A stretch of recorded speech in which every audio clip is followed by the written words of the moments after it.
ಸಕಾರಾತ್ಮಕ ಮೌಲ್ಯಾಂಕನವನ್ನು ಹೇಗೆ ಮಾಡೋದು ಅಂತ ನೋಡೋಣ. ಹಾಯ್ ಕೋಮಲ್,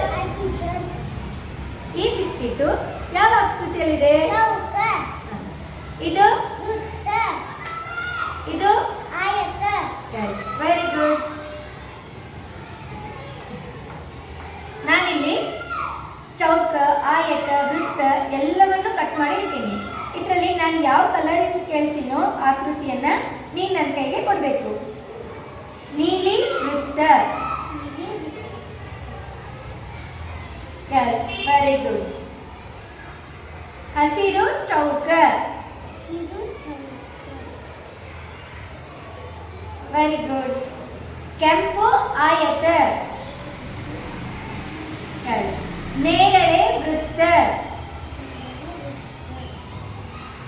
ಹಳದಿ ತ್ರಿಭುಜ. Very good.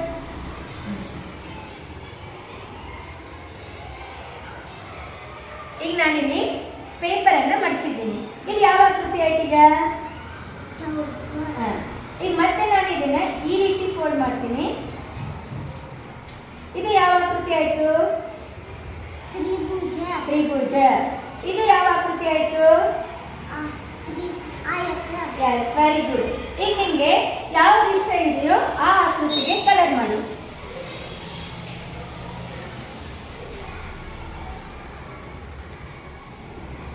ಇದ್ರ ಮೇಲೆ ಇಟ್ ಮಾಡು. ಯಾವ ಆಕೃತಿ ಇದು?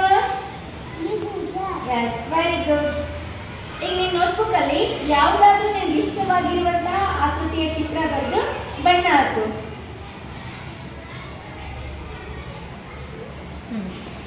ಇಲ್ಲಿದೆ ನೋಡಿ, ಹಾಕು.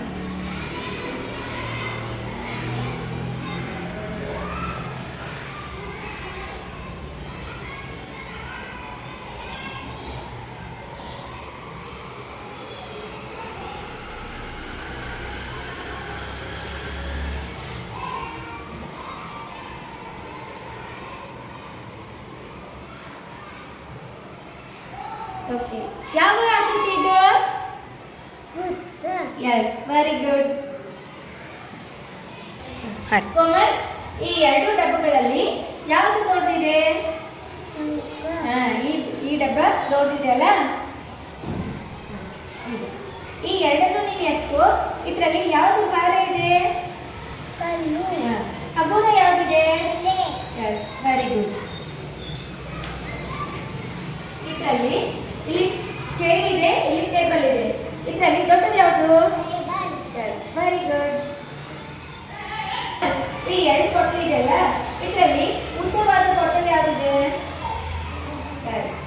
ಗಿಡ್ಡವಾಗಿದ್ದ ಬಾಟಲ್. Very good. ಕೋಮಲ್, ಈ ಎರಡು ಗುಂಪುಗಳಲ್ಲಿ ಯಾವ ಗುಂಪಿನಲ್ಲಿ ಜಾಸ್ತಿ ಗೊಂಬೆಗಳಿದ್ದಾವು? ಈ ಗುಂಪಿನಲ್ಲಿದ್ದಾವೆ. ಈಗ ಯಾವ ಗುಂಪಿನಲ್ಲಿ ಕಡಿಮೆ ಗೊಂಬೆಗಳಿದಾವು?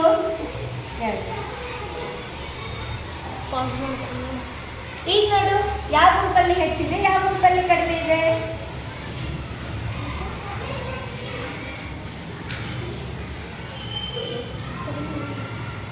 ಇಲ್ಲಿ ಎಷ್ಟಿದೆ?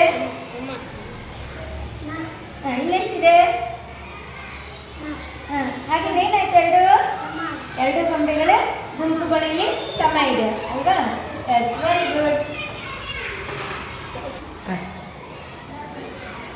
ಕೋಮಲ್, ನಾನಿಲ್ಲಿ ಒಂದು ವಿನ್ಯಾಸವನ್ನು ಮಾಡ್ತೀನಿ. ಮೊದಲಿಗೆ ಇಲ್ಲಿ ತ್ರಿಭುಜ, ವೃತ್ತ, ಆಯತ ಈಗ ನಾನು ಇಟ್ಟಿದ್ದೀನಿ.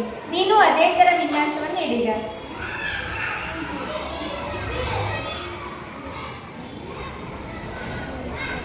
Very good.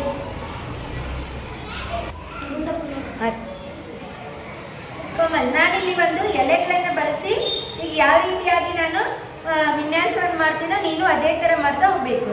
ಇಲ್ಲಿ ಮಾಡ್ತೀನಿ ನೋಡು. ಮೊದಲು ಇಲ್ಲೊಂದು ಎಲೆ ಇಟ್ಟೆ, ಆಮೇಲೆ ಇದು, ಆಮೇಲೆ ಇದು. ಈಗ ನೀನು ಇಲ್ಲಿರುವ ಎಲೆಗಳನ್ನು ತಗೊಂಡು ನಾನು ಯಾವುದಾದ್ಮೇಲೆ ಯಾವ ರೀತಿ ಎಲೆ ಇಟ್ಟಿದ್ದೀನಲ್ಲ, ನೀನು ಅದರ ಮುಂದಿಂತ್ರ ಇದನ್ನು ಕಂಪ್ಲೀಟ್ ಆಗಿ ಮಾಡಬೇಕು.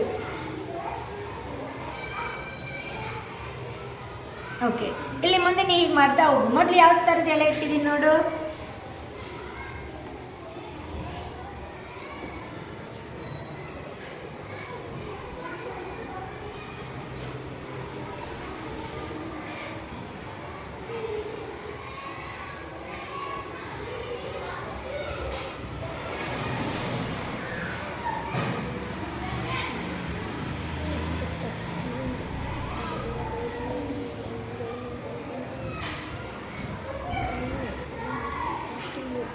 ಮತ್ತೆ ನೋಡು, ಲಾಸ್ಟಲ್ಲಿ ಯಾವ್ದು ಇಟ್ಟಿದೆ?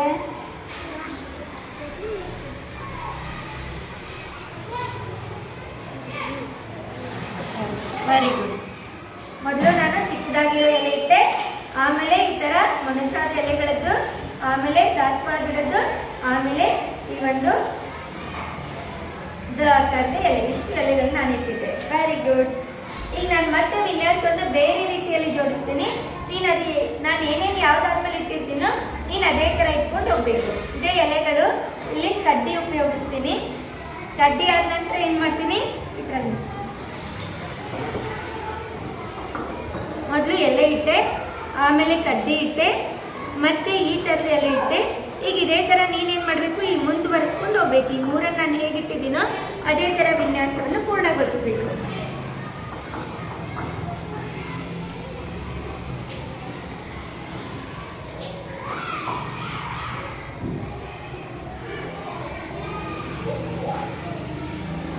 Yes, very good. ಕೋಮಲ್, ನಮ್ಮ ಕ್ಲಾಸ್ ರೂಮಲ್ಲಿ ಎಷ್ಟು ಕಿಟಕಿಗಳಿವೆ ಎಣಿಸು? Very good. ಬ್ಲ್ಯಾಕ್ ಬೋರ್ಡ್ ಎಷ್ಟಿದೆ? ಬೋರ್ಡ್ ಬಾಗಿಲು ಟೇಬಲ್ ಎಷ್ಟಿದೆ? ಬ್ಯಾಗ್ಗಳು ಎಷ್ಟಿದೆ ನೋಡು. ಪಾಕೆಟ್ ಹಾಕಿ ಕಾರ್ಡ್ ಹಾಕಿರೋಂಥ ಬ್ಯಾಗ್ಸ್ ಎಷ್ಟು ಬ್ಯಾಗ್ಗಳಿವೆ? 5 ಬ್ಯಾಗ್ಗಳಿವೆ. Very good. ಈಗ ನಾನು ಇಲ್ಲಿ ನಂಬರ್ 1 ಬರೆದ ಚೀಟಿಗಳಿದ್ದಾವೆ. ನೀವು ಯಾವ್ದು ಇಷ್ಟನೋ ಅದನ್ನ 5 ಚೀಟಿಗಳನ್ನು ನೀವು ಮೊದಲು ತಗೋ. ಯಾವ ಅಂಕಿ ಇದೆ ಅಲ್ಲಿ? 6 3 9 4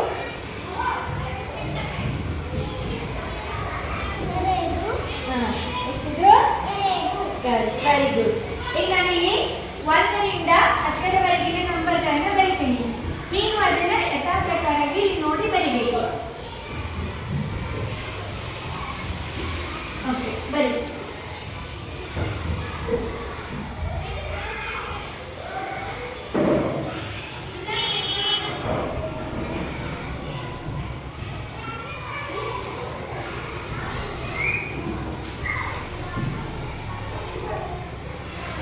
ವೆರಿ ಗುಡ್.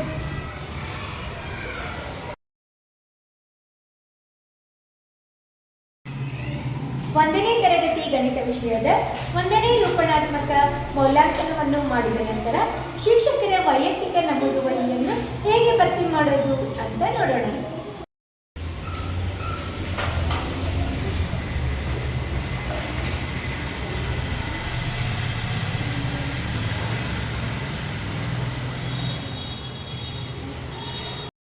ಶಿಕ್ಷಕರಿಗೆ ಮೊದಲು ಇಲ್ಲಿ ನೀಡಿದಂತಹ ಸೂಚನೆಗಳನ್ನು ಫಾಲೋ ಮಾಡಿ ಮಗುವಿಗೆ ಪ್ರಶ್ನಾವಳಿಗಳನ್ನು ಮಾಡ್ತಾರೆ.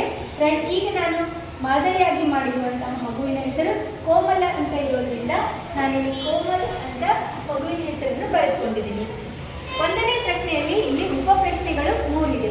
ಆ ಉಪ ಪ್ರಶ್ನೆಗಳು 3ಕ್ಕೂ 3 ಮಗು ಉತ್ತರ ಕೊಟ್ಟಿದ್ದರೆ ಇಲ್ಲಿ 1 1 1 ಅಂತ ನಮೂದಿಸಬೇಕು. ಒಂದು ವೇಳೆ ಮಗು ಈ 3 ಪ್ರಶ್ನೆಗಳಲ್ಲಿ ಯಾವುದೇ ಒಂದು ಪ್ರಶ್ನೆಗೆ ಉತ್ತರವನ್ನು ನೀಡದೆ ಹೋಗಿದ್ರೆ ಇಲ್ಲಿ ಅಂಕಗಳನ್ನು ನಮೂದಿಸುವಂತಿಲ್ಲ.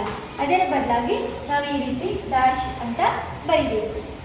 ಹೀಗೆ ನಮ್ಮ ಒಂದು ತರಗತಿ ಕೋಣೆಯಲ್ಲಿ ನಾನು ಪ್ರಶ್ನಾವಳಿಗಳನ್ನು ನೀಡಿದಾಗ ಮಗು ಎಲ್ಲ ಪ್ರಶ್ನೆಗಳಿಗೆ ಸರಿಯಾದ ಉತ್ತರಗಳನ್ನು ನೀಡುವ ಪ್ರಯುಕ್ತ ನಾನು ಎಲ್ಲ ಪ್ರಶ್ನೆಗಳಿಗೆ ಇಲ್ಲಿ 1 1 1 ಅಂತ ಬರಿತಾ ಹೋಗ್ತೀನಿ.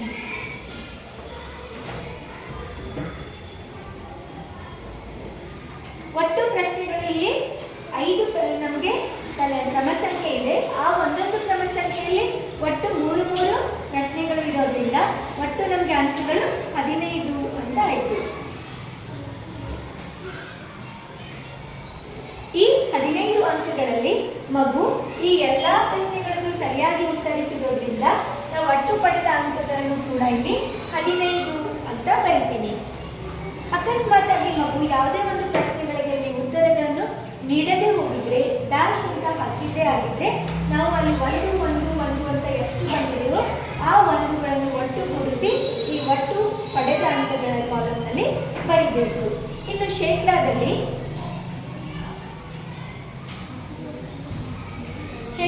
ಇಲ್ಲಿ ಮಗು 15ಕ್ಕೆ 15 ಅಂಕಗಳನ್ನು ತೆಗೆದುಕೊಂಡಿರೋದ್ರಿಂದ 100ಕ್ಕೆ ಎಷ್ಟು ಅಂತ ಮಾಡಿದಾಗ ನಮಗಿಲ್ಲಿ 100% ಅಂತಾನೆ ಆಯಿತು.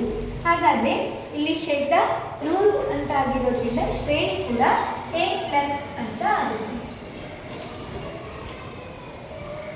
ವೇಳೆ ಮಗು 13 ಅಂಕಗಳನ್ನು ಪಡೆದುಕೊಂಡಿದ್ರೆ ಅಥವಾ 14 ಅಂಕಗಳನ್ನು ಪಡೆದುಕೊಂಡಿದ್ರೆ ಹೇಗೆ ಶೇಕಡ ಮಾಡಬೇಕು ಅಂತ ಅಂದರೆ ಒಟ್ಟು ಇರೋದು 15 ಅಂಕ.